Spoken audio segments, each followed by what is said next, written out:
CSK wicket keeper సెక్షన్‌లో ఒక కొత్త రికార్డ్ అయితే ఏర్పడింది. అదేంటంటే ఇప్పటి వరకు ధోని కీపర్‌గా ఉండడం వల్ల అయితే ఎక్కడా సెంచరీ లేదు. అతను 50, 40 అట్లా చేస్తూ వెళ్ళిపోయేవాడు.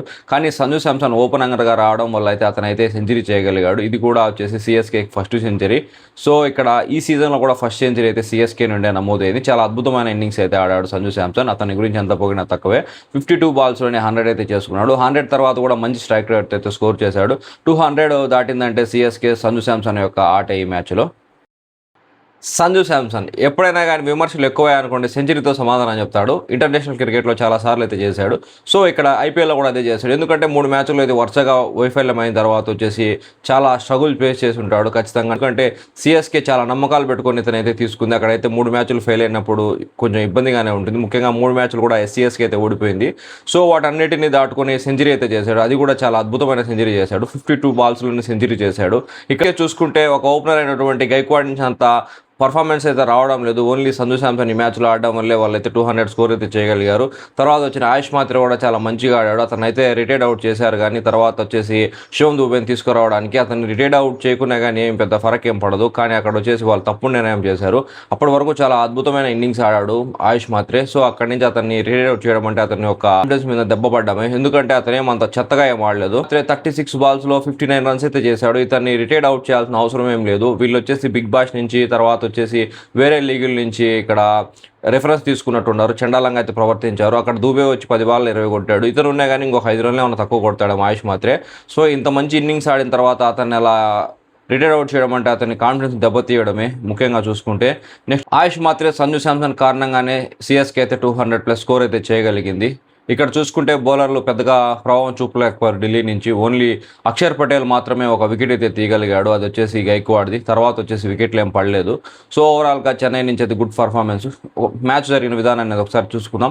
ఇక్కడ టాస్ గెలిచిన ఢిల్లీ అయితే ఫీల్డింగ్ తీసుకుంది. యాజ్ యూజువల్గా వాళ్ళు ప్రతిసారి కూడా ఇదే చేస్తారు. సో బ్యాటింగ్ వచ్చిన సీఎస్కే చాలా మంచిగా అయితే సమాధానం చెప్పింది వాళ్ళ బ్యాట్తో. ఇక్కడ వచ్చేసి వికెట్ పడకుండానే పవర్ ప్లేని అయితే ముగించారు.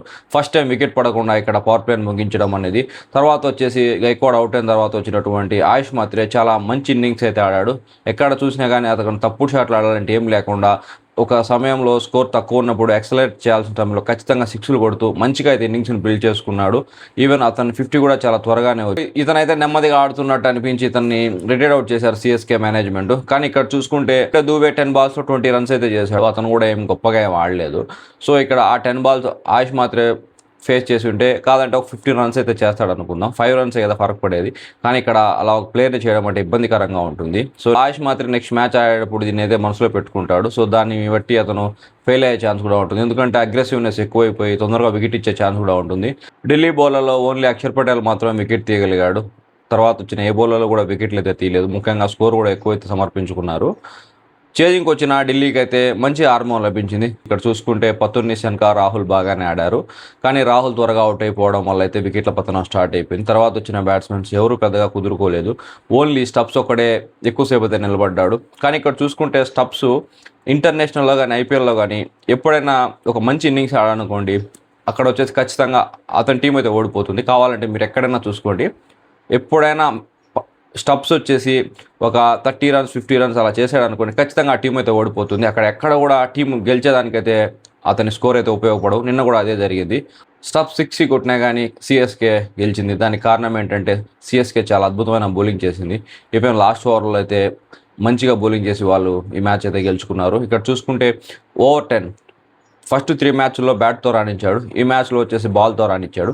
చాలా అద్భుతమైన బౌలింగ్ వేసి 4 ఓవర్లలో వచ్చేసి 4 వికెట్లు తీసుకున్నారు. అది కూడా 18 రన్స్ మాత్రమే ఇచ్చి కంబోజ్ నూర్ అహ్మద్ వీళ్ళు కూడా మంచిగానే బౌలింగ్ చేశారు. ఓవరాల్గా పెద్ద స్కోర్ చేంజ్ చేసేటప్పుడు ఖచ్చితంగా లాస్ట్ వరకు మ్యాచ్ వస్తుంది. అప్పుడు వచ్చేసి ఖచ్చితంగా స్కోర్ అయితే కొట్టాలి. ఇక్కడ అదే ఢిల్లీ చేయలేకపోయింది. దానివల్లనే అయితే ఓడిపోయారు.